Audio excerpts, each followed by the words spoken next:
Sciopero revocato e soprattutto servizio assicurato per le migliaia di famiglie venete i cui figli frequentano le centinaia di scuole dell'infanzia aderenti alla FISM. Al termine di un lungo incontro tra l'associazione che rappresenta le scuole materne e l'assessorato alle politiche sociali della regione, tutti hanno tirato un sospiro di sollievo. Entro novembre arriverà infatti la liquidazione dei contributi 2013 ancora sospesi, mentre per il 2014 verranno stanziati 42 milioni di euro necessari per la funzionalità di asili nido e materne. C'è stato un confronto acceso, costruttivo, ci siamo impegnati a dare una risposta definitiva alla FISM nel giro di un paio di giorni. Esco dalla riunione soddisfatto perché sono convinto che riusciremo a dare copertura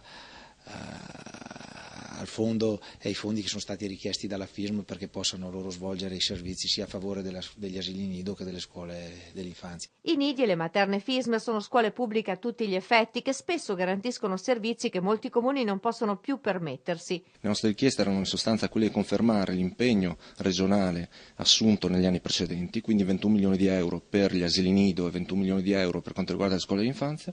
Abbiamo trovato in sostanza la Regione che ha risposto positivamente alle richieste e ha risposto soprattutto positivamente alla necessità di continuare quel patto virtuoso con le famiglie e con i bambini. Ricordiamolo, il 50% dei comuni ha solo le scuole dell'infanzia paritarie legate alla FISM e circa il 70% dei bambini 3-6 anni frequentano le scuole paritarie. È un sistema virtuoso che fa risparmiare un sacco di soldi allo Stato, circa 500 milioni di euro l'anno, è un sistema che va assolutamente salvaguardato e la Regione ha dato un segnale molto positivo.